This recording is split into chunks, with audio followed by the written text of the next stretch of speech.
Ada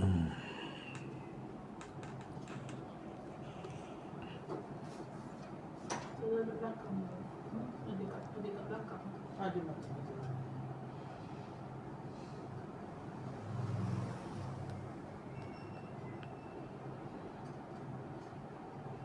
Dia boleh kalau macam tu dia boleh renggang jauh tak?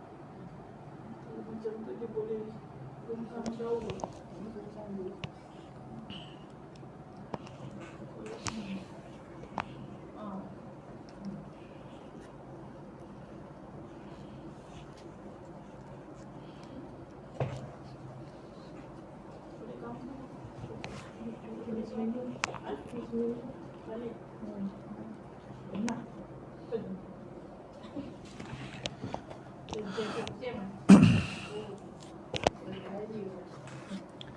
Boleh.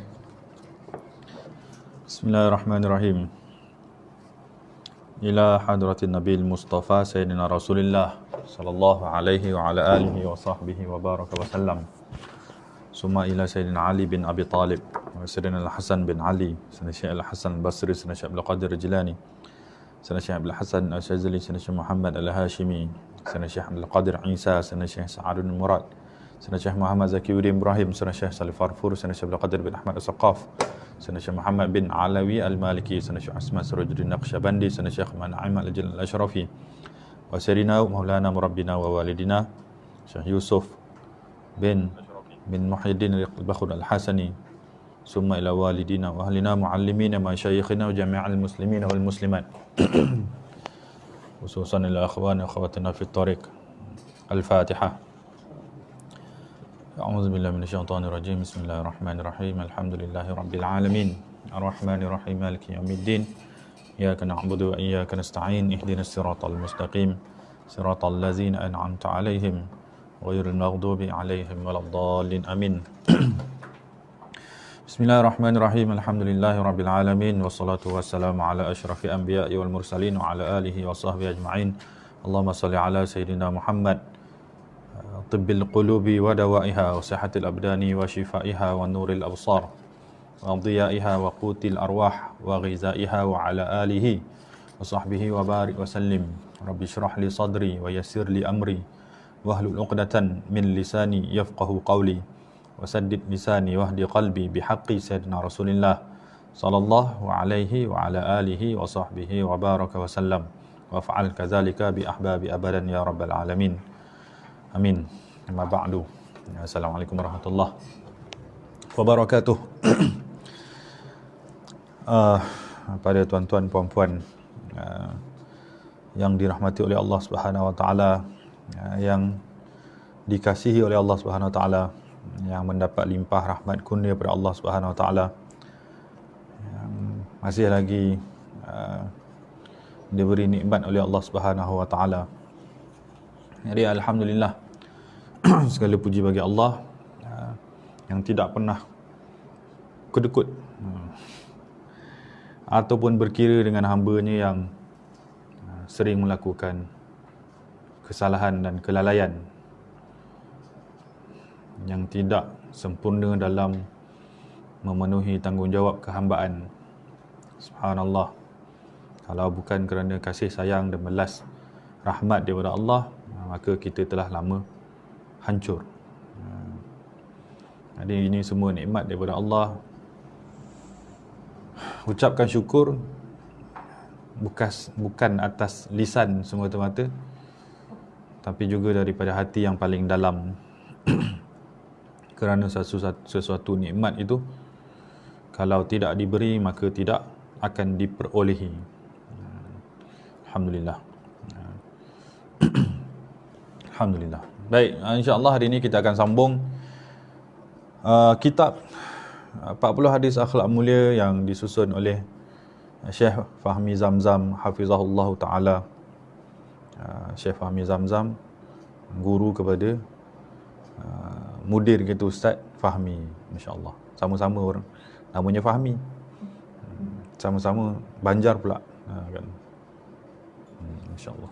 Kita bila sama, banyak sama, jadi mujanasah. Mujanasah ni bahasa Arab dia jadi jinak. Jadi jinak ni jadi apa? Jadi mesra. Walaupun tak kenal, apatah lagi kalau kenal.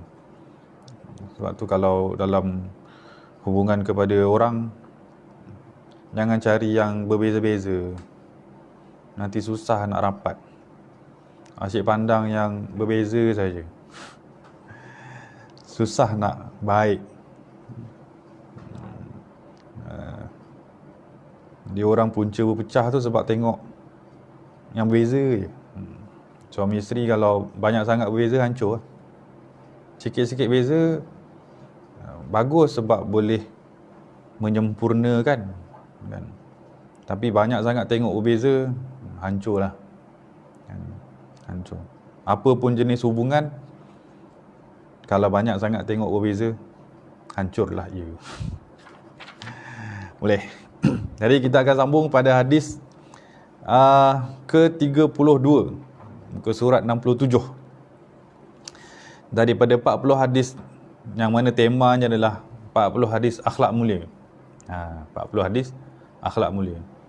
Kenapa 40 hadis? Kita ulang tak kelas kita ulang tu 40 hadis. Kenapa 40 hadis?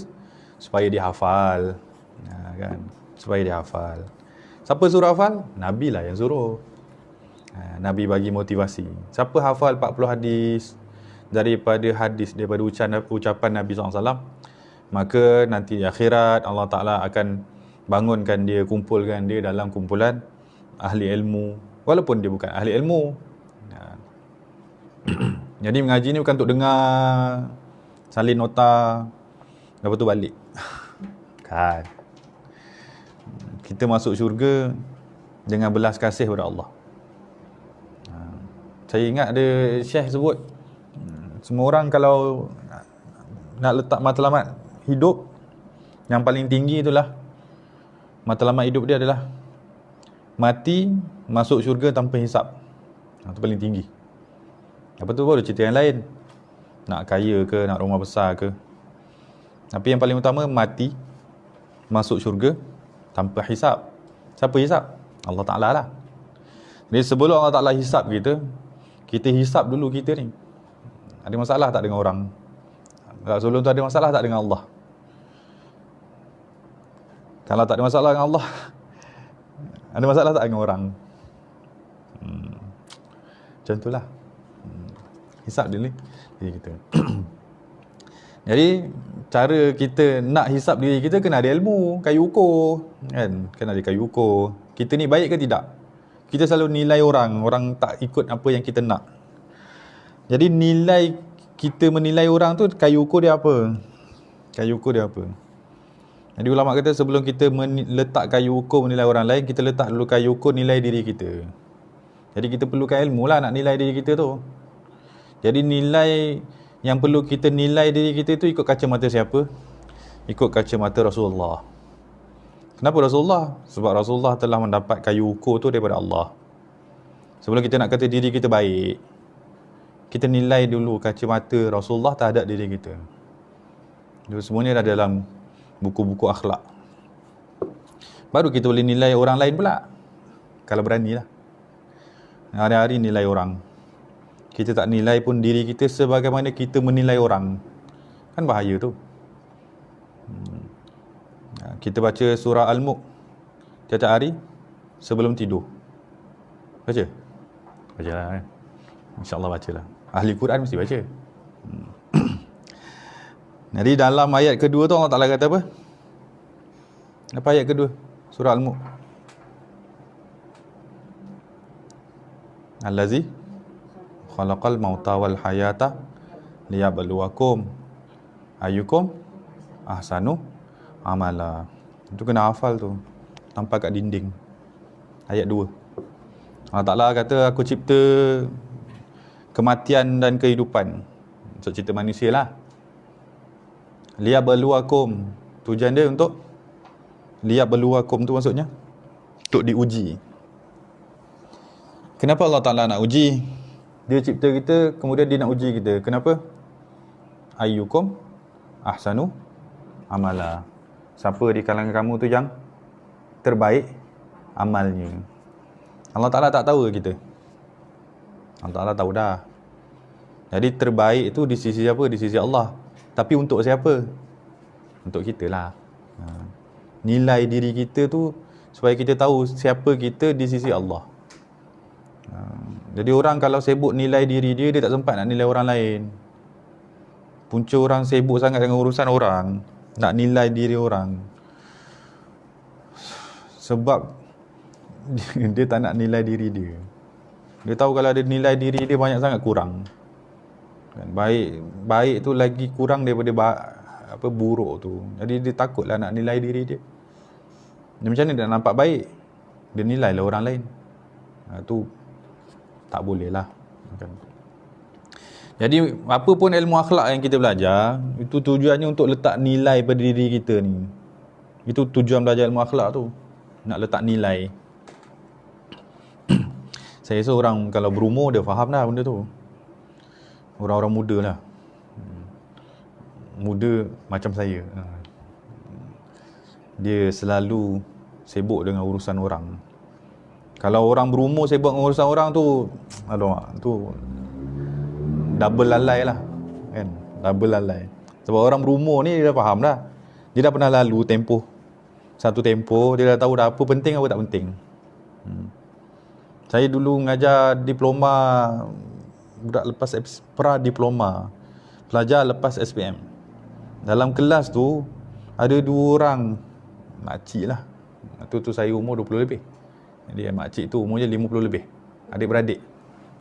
Datang daripada Johor. Saya mengajar dekat Negeri Sembilan, Seremban. Daripada Johor datang Johor Bahru. Johor Bahru bawah lah. Sewa rumah dekat Seremban. Seorang doktor, seorang engineer macam tu lah. Ambil kelas pra-diploma campur dengan budak SPM, lepas SPM.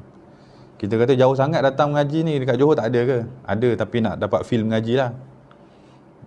Kita kata dekat masjid Johor lagi banyak.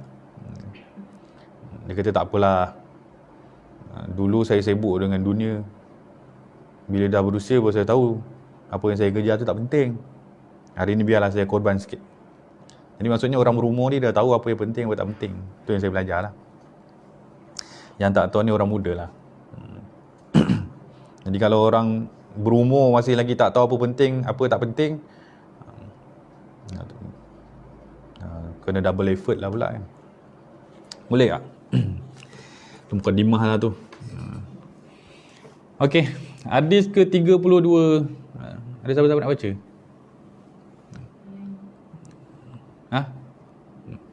Engkau baca. InsyaAllah. Baca hafal teruslah. An Anas radhiyallahu anhu qala kana Rasulullah sallallahu alaihi wasallam ahsanan nas wa ajwadan nasi wa ashja'an nasi qala wa qad fazi'a ahlul madinati layla sami'u sawta qala fatalaqahum an-nabiy sallallahu alaihi wasallam ala farasin la abi farasin la abi farasin li abi Talha ta'ulin wa huwa mutaqallidun sayfahu faqala lam tura'u. Rawahul Bukhari. Hadis ini riwayat Imam Bukhari. Daripada Sayyidina Anas radhiyallahu anhu, beliau berkata adalah Rasulullah sallallahu alaihi wasallam tu sebaik-baik manusia dan orang yang paling pemurah dan orang yang paling berani. Jadi Sayyidina Anas ni hari-hari duduk dengan Rasulullah. Jadi duduk dengan Rasulullah tu tujuan dia belajar daripada Rasulullah. Maknya yang hantar. Maknya. Waktu Rasulullah masuk kota Madinah tu semua orang bagi hadiah. Maknya ni tak punya harta. Yang ada adalah anak lelaki seorang umur 8 tahun macam tu. Tapi teringin nak bagi hadiah sebab orang soleh kan. Kita kalau nak orang ingat kita banyaklah bagi hadiah. Jadi dia tak tahu, yang dia kata saya tak ada harta lain kecuali anak saya, jadi saya hadiahkan anak saya kepada Rasulullah. Jadi ibunya bijaklah. Kenapa? Sebab nanti dia kata dekat Rasulullah, didiklah anak saya. suruhlah dia buat apa saja. Jadi mak ataupun parent yang bijak adalah parent yang menyusahkan anak dia untuk belajar. Belajar. Jangan suruh rehat banyak kan. Bangun dah lambat, malas pula. Tak apalah, kau kecil lagi. Sampai umur 20 pun macam tu lagi. Tak boleh lah. Jadi generasi kita ni generasi yang dididik manja. Sehingga anak lelaki tu panas di luar pun tak tahan. Itu manja lah tu. Orang lelaki kena panas kan, supaya dia boleh bekerja untuk perempuan. Nanti dia, bila dia jadi suami, dia kena duduk luar rumah lagi banyak. Tapi masa dia remaja, maknya ajar duduk dalam rumah, tak keluar. Jadi bila jadi suami, lemah kan. Lelaki ni, perempuan ni, kata Syekh, dia punya emosi tu kuat. Sebab tu dia boleh bersalin. Dah bersalin dia boleh menyusu pula. Dah menyusu dia boleh didik pula. Jadi dia rela menyusahkan diri dia untuk orang lain. Itu fitrah Allah Ta'ala bagi. Lelaki kena diajar kuatkan emosi tu, supaya boleh berkorban untuk orang lain. Jadi Sayyidina Anas ni dididik oleh Rasulullah untuk buat kerja.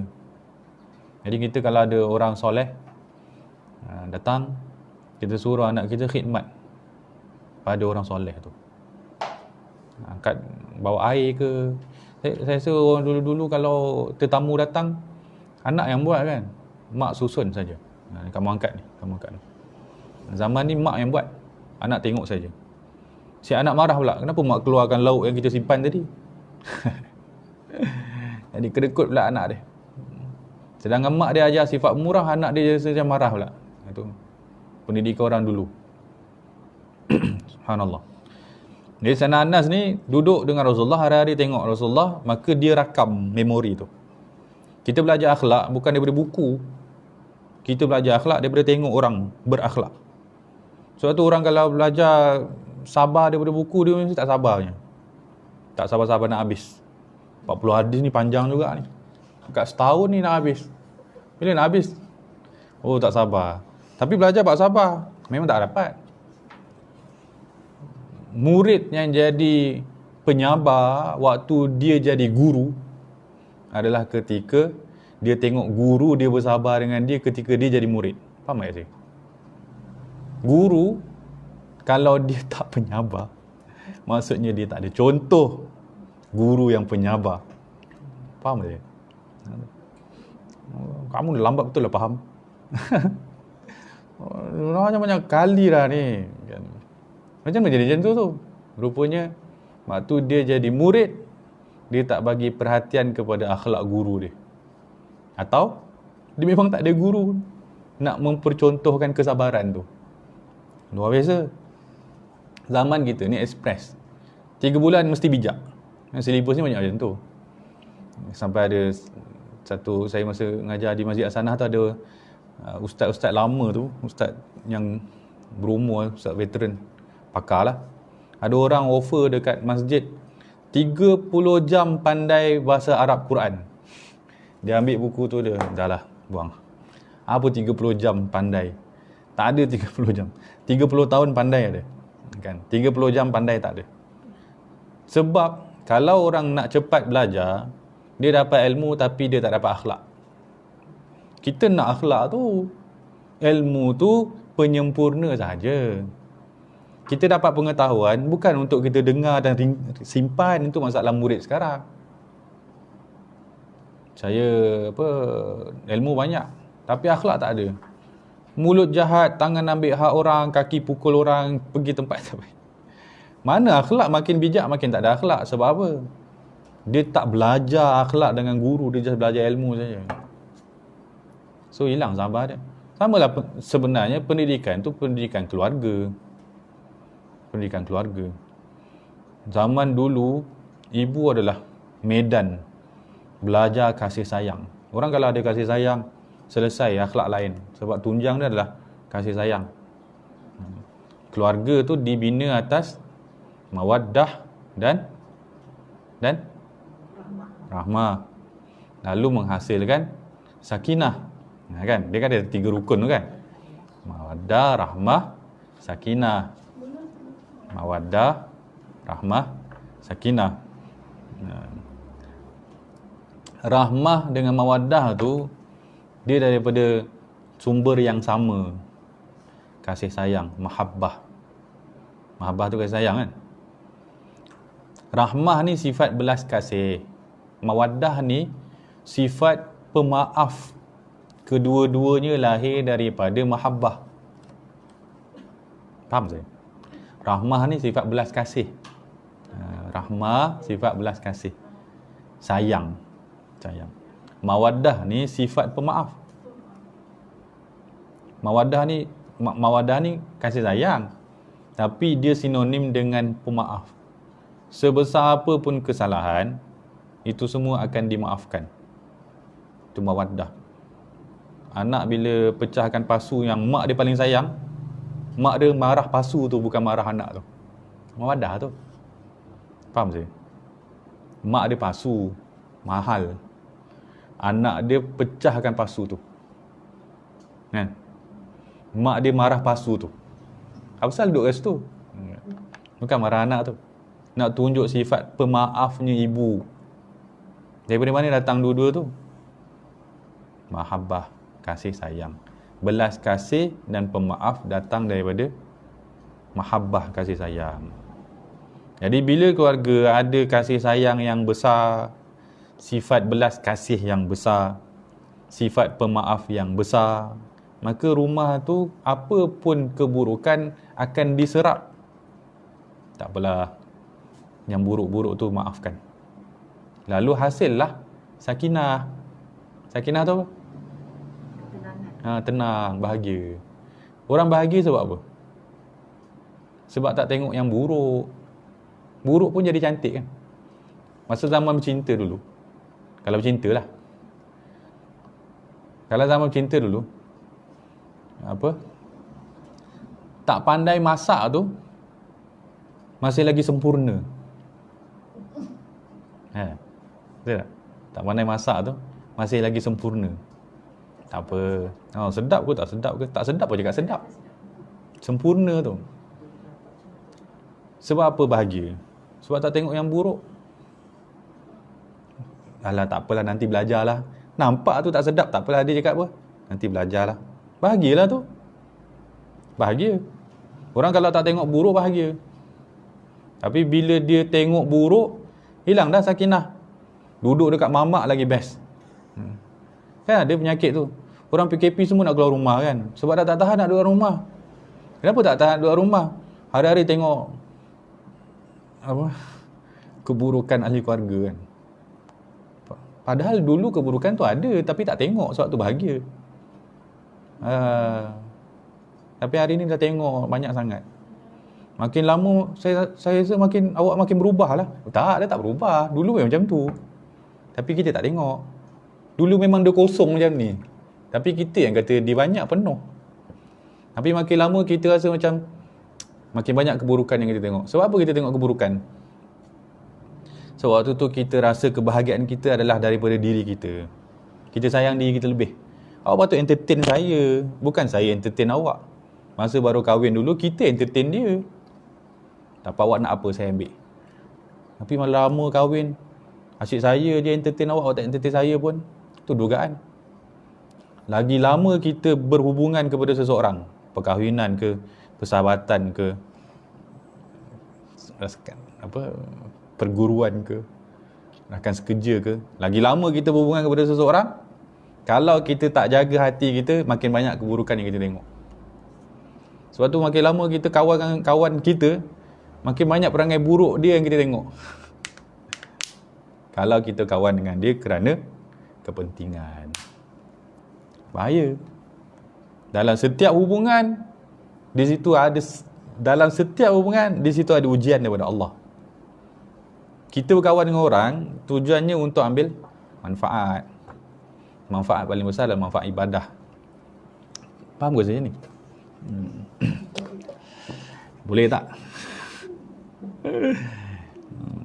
Payah nak faham? Taklah payah. Jadi sahabat ni Sayyidina Anas ni dia belajar dari Rasulullah SAW akhlak. Jadi kayu ukur kebaikan lah. Rasulullah ni kayu ukur kebaikan. Apa akhlak yang dia tengok dari Rasulullah? Yang pertamanya adalah ahsanan nas. Orang Arab Mesir kalau tengok orang Melayu dululah, sekarang saya tak tahu. Orang Melayu ni ahsanan nas, sebaik-baik orang. Diam je. Satu kes tu budak perempuan tu dia kena raba dalam bas. Dia diam. Arab tu ahsanan nas. Kena usik pun diam. Tapi Rasulullah tak begitulah. Ahsan ni maksudnya apa? Baik. Baik ni maksudnya apa? Orang banyak terima kebaikan dia. Itu jadi ahsan. Kita ni biar orang tengok kita kita ni dalam hubungan kepada orang lain, kita nak tahu orang kalau tengok kita dia ingat apa. Itu paling penting. Sebab kalau ada penilaian itu, maka kita akan tahu siapa kita dalam kehidupan kita. Yang mana kalau dia buruk kita boleh betulkan, kalau dia baik kita boleh banyakkan lagi. Kalau orang tengok kita ingat makan saja, oh bahayalah tu. Maksudnya kita ni kuat makan lah, bahayalah. Tapi kalau orang tengok kita, oi, lamalah tak pergi mengaji macam kau, tu okey lah tu, kan. Kalau orang tengok kita asyik ingat gosip je, ada cerita baru, bahaya. Sebab keburukan tu kalau zahir di mata orang, maksudnya itu keburukan yang ada dalam diri kita, itu paling bahaya. Kalau kita tak tukar, takut nanti kena hukum dengan Allah. Jadi sahabat Nabi SAW ketika melihat Rasulullah, dia tak akan nampak yang buruk, semua nampak yang baik saja. Jadi Nabi ni ahsanan nas, sebaik-baik orang. Kemudian wa ajwadan nas, sepemurah-pemurah orang. Rasulullah kalau ada barang, dia bagi orang lain dulu. Bagi orang lain dulu. Satu hari tu Siti Aisyah Rasulullah balik rumah Siti Aisyah. Siti Aisyah tanya, mana bekal Rasulullah? Sebab hari tu hari pembahagian harta rampasan perang. Rasulullah kata, tak ada, bahagian kita semua dah bagi ke orang. Siti Aisyah kata, kenapa tak bawa balik sikit pun? Rasulullah tanya, kenapa? Sebab kita dah lama dah tak masak ni. Maksud dekat rumah Nabi tak ada bekal. Maksud Nabi tak simpan barang. Boleh. Kemudian asja'an nas, orang yang paling berani. Kemudian Sayyidina Anas radhiyallahu anhu kata, pada satu malam terjadi satu kejadian yang mencemaskan penduduk Madinah. Mereka terdengar satu suara yang mencemaskan. Katanya ada bunyi guruh kuat. Lalu orang ramai berpusu-pusu ke arah suara itu. Tiba-tiba mereka menemui Rasulullah SAW dalam perjalanan balik daripada tempat kejadian. Rasulullah dah keluar dulu dah. Orang lain baru dengar. Baru keluar, Rasulullah dah pergi sebelum orang lain keluar. Tiba-tiba mereka menemui Rasulullah SAW dalam perjalanan balik dari tempat kejadian. Baginda mengendarai, maksudnya naik kuda lah, kepunyaan Abu Talhah yang tidak berpelana. Maksud tak sempat prepare pun, terus keluar saja. Dalam keadaan menggantungkan pedangnya pada lehernya. Sambil bersabda, tidak mengapa, tidak ada sesuatu pun yang kamu, tidak terjadi sesuatu pun yang kamu takutkan. Saya masa makan dekat kedai section 3 dulu, hari tu hujan, guruh. Duduk kat kedai mamak tu. Duduk dekat situ kedai mamak kan, section 3 tu. Berapa tahun yang dulu lah. Hari tu hujan. Jadi kita tak sempat nak balik, tunggulah. Tiba-tiba ada satu kereta, saya ingat lagi kereta Saga Blue Black, parking dekat tepi. Jadi keluarlah sepasang suami isteri. Masa keluar tu, diorang keluar, tiba-tiba bunyi guruh kuat. Geruang. Yang suami tadi tutup pintu terus masuk kedai. Yang isteri tu tutup pintu terus pergi pintu belakang. Apa pasal suami masuk, isteri masuk belakang? Rupanya anak dalam kereta tu mak dia pergi ambil dulu. Dahsyat ibu ni. Suami ni kalau tak dididik dengan rasa bertanggungjawab, dia akan jadi orang yang selfish, pentingkan diri. Siapa yang nak didik sifat tanggungjawab suami tu? Isteri itulah. Tapi sebelum isteri tu didik sikap tanggungjawab dia sebelum dia jadi suami dulu. Anak tadi. Dia anak lelaki ni kena dididik dengan sifat tanggungjawab. Nanti dia nak jadi suami.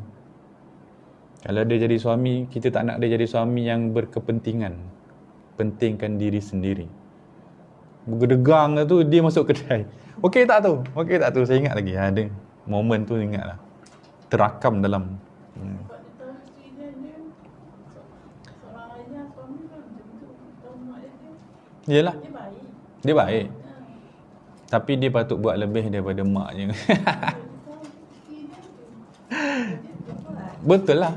Ya, dari satu sisi betul lah. Maknya ada. Tapi dari satu sisi dia lah yang patut buat. Dia yang patut buat. Ya. Sebab matangnya seorang suami tu bergantung bagaimana isteri tu didik suami tu. Maksud didik ni maksudnya bagaimana isteri tu. Isteri pun dia tak boleh, sifat selfish ni, sifat pentingkan diri sendiri ni, dia dipupuk. Dia dah memang ada dalam diri. Sifat nafsu kan. Nafsu ni dia memang sifat karakter nafsu ni dia penting diri sendiri. Sebab tu kalau boleh dia nak dapat lebih. Dia nak orang kenal. Dia tak boleh kalau orang reject dia. Itu memang sifat nafsu. Karakter nafsu tu. Kalau dipupuk besarkan lagi, dia ajar pentingkan diri sendiri, makin lama makin besar sifat pentingkan diri sendiri tu. Sehingga dia akan guna orang sekeliling dia untuk kepentingan diri dia. Itu bahaya. Kan? Suami, terutamanya ayah lah suami. Jadi, isteri kena bantu suami supaya suami tidaklah bersifat pentingkan diri sendiri. Ada duit lebih, beli barang dia je. Barang kereta dia lah, barang perkakas dia lah. Barang isteri dengan anak-anak dia tak beli pun. Jadi, isteri ni kena ada kebijaksanaan mematangkan suami tu. Siapa yang, macam mana suami jadi suami di rumah? Isteri lah yang buat. Isteri jangan rendahkan suami tu. Awak hidup cara awak, saya hidup cara saya. Tak boleh. Isteri tu kena jadikan suami tu suami. Tak setuju pun taat dulu. Supaya dia rasa nanti dia ada penaklukan. Suami tu kan ada ego dia kan. Dia nak orang dengar cakap dia. Bila orang selesa dengar cakap dia, nanti dia rasa orang respect dia. Dia tak boleh rasa selevel tu. Walaupun pada hakikatnya memang suami isteri tu macam kawan, teman. Tapi isteri kena angkat suami tu. Walaupun jenis dia jenis kalau buka baju tu letak kat mana-mana, stokin kat sana, baju kat sana, tie kat sana. Ini tak layak jadi pemimpin. Kan? Sebab cuai, susahkan orang. Tapi isteri yang pupuk tu. Abang, kita letak baju kat sini. Tak apa saya kutip, tapi kita letak sini. Didik lah. Didik. Kesan dia, nanti anak tu belajar macam mana ayah tu berubah jadi pemimpin tu. Keluar je rumah, anak tu pijak kasut ayah tu. Mak kena cakap, kamu pijak kaki ayah ni. Mat, tengok kopiah ayah atas cushion. Ni kepala ayah ni, jangan angkat. Mak yang jadikan ayah tu sebagai pemimpin dalam rumah tu. Ini bila bergaduh, mak tu marah ayah tu. Ayah tu senyap. Jadi anak pun tengok. Ayah pun macam orang biasa-biasa. Jadi ketua rumah tu mak. Di satu sisi je, pemimpin rumah adalah ibu. Tapi pemimpin keluarga adalah ayah. Jadi kena pupuk kedudukan ayah. Memang suami tu lagi lama kita duduk dengan dia, sebenarnya lagi banyak kebodohan dia kita nampak. Alah, orang tua ni. Kan? Makin tua makin alah. Sebab apa pilih dia dulu? Saya tanya. Dulu pilih dia sebab apa? Lupa dah. Terlupa dah sebab nampak banyak sangat buruk. Tapi tak boleh. Di hadapan orang lain kita, isteri tu, itulah suami. Sampailah matinya isteri tu, suami tu kata, tak ada yang sebaik dia. Tak ada yang sebaik mak kamu tu, ayah tu. Macam mana boleh jadi macam tu? Sebab dia tahu dia bukan siapa-siapa, tapi dia diangkat oleh isteri dia. Faham je? Dia bukan siapa, dia tahu. Pemalas, kaki tidur, pinggan pun malas nak basuh, air pun malas nak ambil, dahaga sangat-sangat pun tak ambil. Selagi orang tak bagi, selagi tu tak minum. Punya malasnya dia.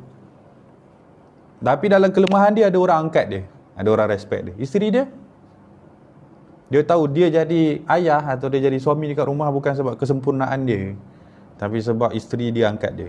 Lalu anak dia pun respect dia. Sedangkan anak dia tak tahu dia biasa-biasa saja. Mati isteri tu, hilang cahaya kan. Apalah aku nak buat. Tak ada yang sebaik dia. Itu sebab dia tahu dia selama ini sempurna bukan sebab kehebatan dia, sebab isteri dia. Dia jadi diri dia yang baru tu sebab isteri dia yang buat. Dia jadi manusia sebab isteri dia. Ini hari-hari kena rendah. Awak ni tak gunalah. Kalau mati pun tak tahu neraka yang mana tu, maksimum lah tu. Kan? Habislah. Ibu bila rendahkan ayah, jangan cerita saya anak. Kalau ibu nampak buruk, anak lagi nampak banyak buruk dia. Sebab tu anak yang tak respect ayah, itu sebab ibu tak respect. Sama macam ayah pun tak boleh rendahkan ibu pun. Sebab kalau ayah rendahkan ibu, nanti anak lagi rendahkan ibu tu. Jadi kalau gaduh sebab tu, yelah saya cakap dengan orang berusia kan. Orang berusia lebih tahu. Jangan gaduh depan anak kan. Kalau cakap guna bahasa yang betul. Kan, subhanallah. Jadi orang dulu tu bijak lah didik keluarga, sampai yang ada orang tengok masa bujang tu melara lah, tapi bila kahwin jadi manusia. Siapa yang buat tu? Pasangan dia. Luar biasa. Kita yang yalah dulu macam tak jadi orang lah kan. Dia tu jadi orang. Subhanallah.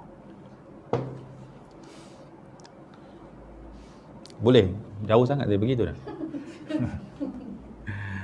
Jadi didiklah anak supaya jadi bertanggungjawab. Kemudian dalam hadis ni kita dapat lihat keberanian dan kedisiplinan Nabi SAW. Bila berlaku sesuatu kejadian yang menakutkan penduduk Madinah pada satu malam, maka Nabi lah orang pertama yang berangkat menuju ke tempat kejadian. Kita lihat Nabi SAW pergi dengan senjata yang lengkap dan baginda mampu mengendarai seekor kuda tanpa berpelana. Maksudnya hebatlah Nabi menunggang ni. Kalau bukan Nabi kita itu seorang yang pandai menunggang kuda, sudah tentu baginda tidak dapat berbuat demikian. Sebab susah nak naik kuda tanpa pelana. Jadi baginda adalah seorang yang cekap, disiplin, berani dan terlatih. Ini kisah riwayat ni bukan untuk dengar sekadar mengagumi. Nabi kita memang hebat, tapi Nabi tunjuk untuk kita contohi. Untuk kita contohnya. Jadi orang kalau ada kemahiran, biar mahir betul. Jangan mahir sikit-sikit, sekadar-sekadar tak ada. Kalau mahir, biar mahir betul. Kalau buat kek tu, buat kek betul-betul lah. Kalau mengajar tu, mengajar betul-betul lah. Kemahiran. Sebab itu ibadah. Zaman kita ni orang semua benda nak jadi bisnes. Tu masalah dia. Baru pandai sikit dah nak berniaga. Boleh. Tapi motif dia berniaga je. Asal dapat duit sudahlah. Masak tak sedap pun tak apa. Janji dia dapat duit. Jadi kemahirannya tu tak jadi ibadah. Sedangkan setiap butir nasi yang dia masak, kalau kerana Allah, setiap butir tu jadi pahala ibadah dia. Setiap makanan yang makan, yang suap ke mulut dengan hasil tangan dia tu semua pahala. Tapi kadang-kadang zaman ni bisnes kan. Jadi asal dapat pulangan sudahlah. Jadi orang sekarang tak bersungguh. Macam budak-budak muda sekarang belajar ala kadar je kan. Belajar sikit dah tu tak nak dah belajar yang lain dah. Dia tak bersungguh. Sebab benda tu jadi sekadar kehendak nafsu saja. Kita kena pupuk dia. Belajar biar betul-betul. Kenapa belajar betul-betul? Lagi banyak kita belajar, lagi banyak pahala dia. Macam itulah pupuk. Zaman dulu tu orang sungguh-sungguh sebab itu pahala. Buat betul-betul. Bertani betul-betul, bertukang betul-betul. Sebab setiap gerak tu jadi pahala.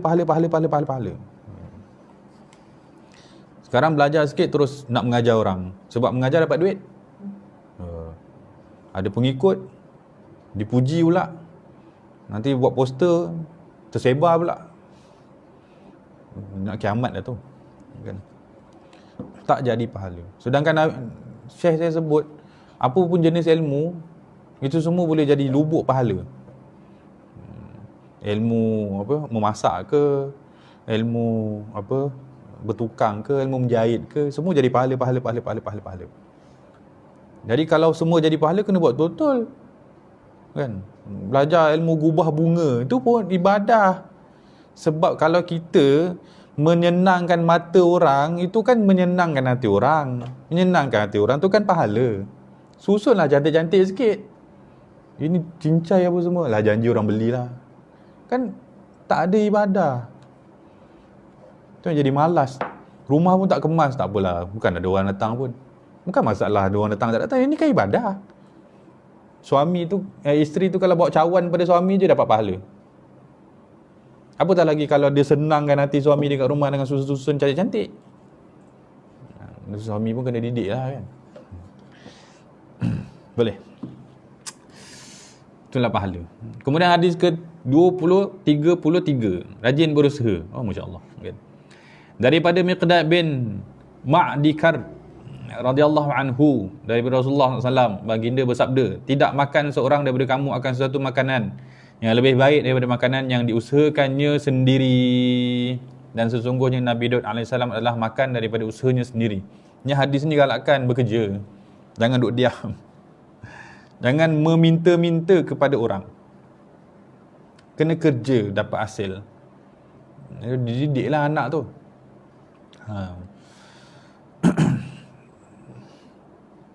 Jadi Nabi Daud sendiri Nabi, tapi masih lagi bekerja. Kan? Jadi ada orang tu dia nak duduk ibadah je, tak nak kerja-kerja. Boleh? Boleh. Dengan syarat dia tak meminta-minta. Kan? Ini dia ibadah kat rumah, makan orang lain yang usahakan.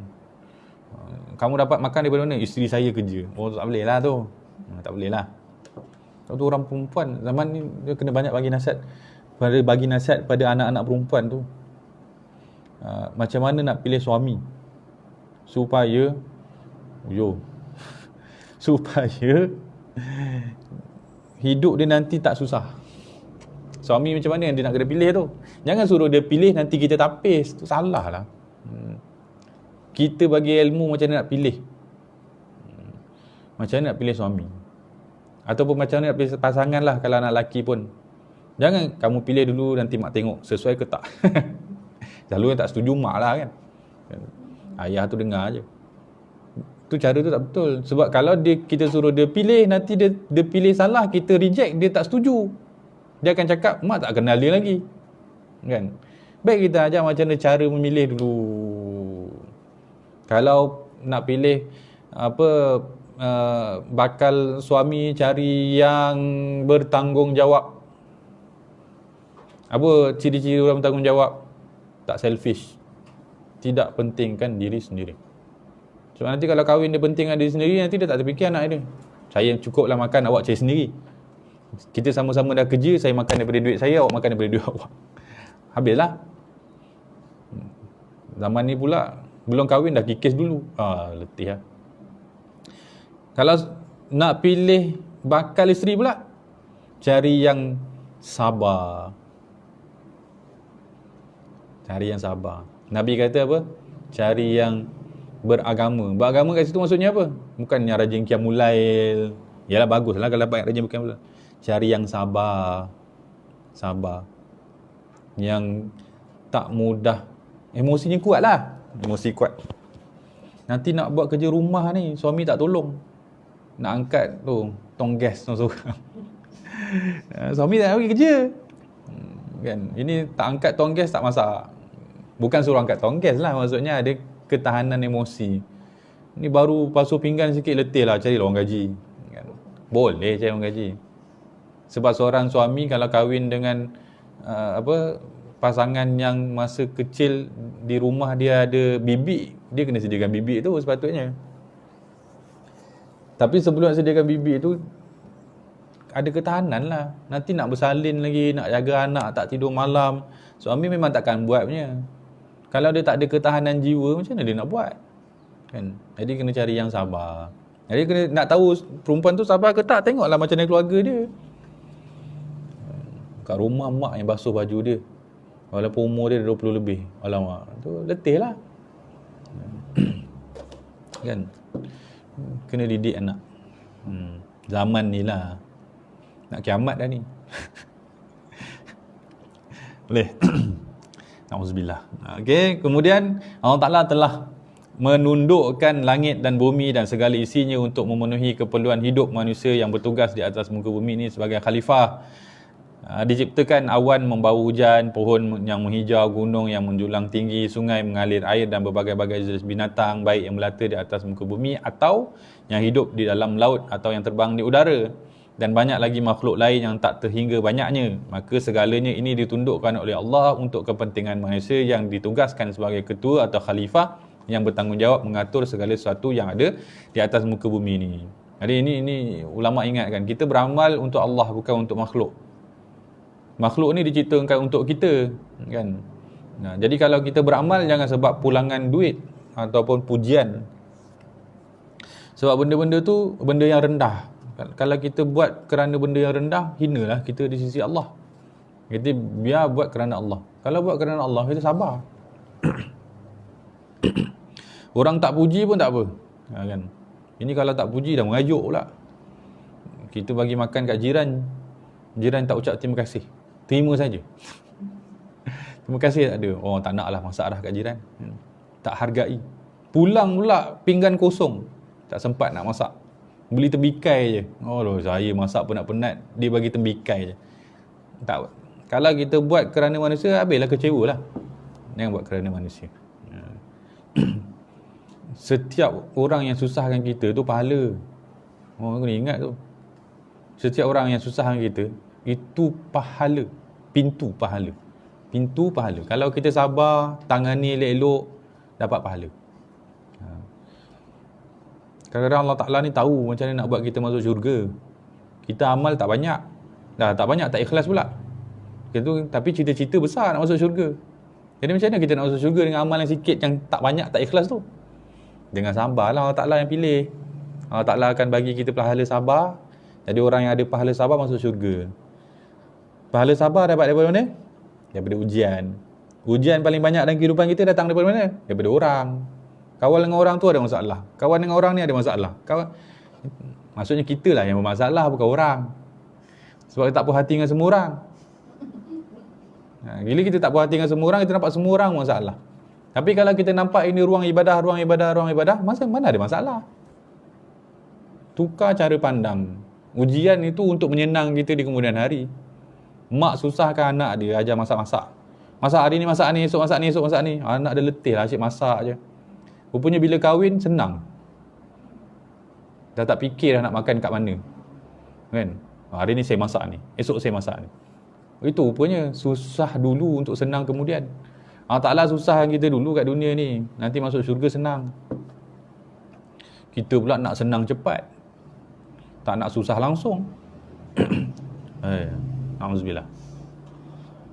Oleh itu, hendaklah manusia melaksanakan tanggungjawab mengatur kehidupannya di bumi ini dengan sebaik-baiknya dan mengusahakan dan memproses segala sesuatu yang telah ditundukkan oleh Allah Ta'ala kepadanya.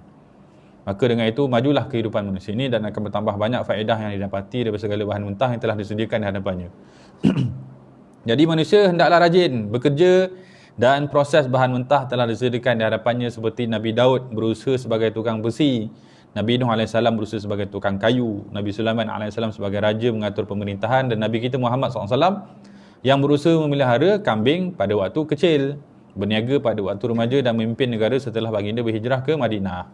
Begitu pula kita lihat di kalangan para sahabat, ada peniaga kecil seperti Abu Bakar dan Umar radhiyallahu anhuma, dan ada peniaga besar seperti Uthman bin Affan dan Abdul Rahman bin Auf radhiyallahu anhuma. Ada yang bertani seperti kehidupan orang-orang Ansar dan seterusnya. Begitu pula para ulama datang kemudian daripada mereka. Selain daripada mengajar, mereka juga berusaha untuk menampung saraan kehidupan, seperti Al-Attar, yakni peniaga minyak wangi, Al-Qaffal, peniaga kunci, tukang kunci, Al-Mawardi, peniaga air mawar, As-Saigh, tukang emas, Al-Warraq, peniaga kertas, As-Sabbaq, tukang celup kain, Az-Zayyat, peniaga minyak dan selainnya.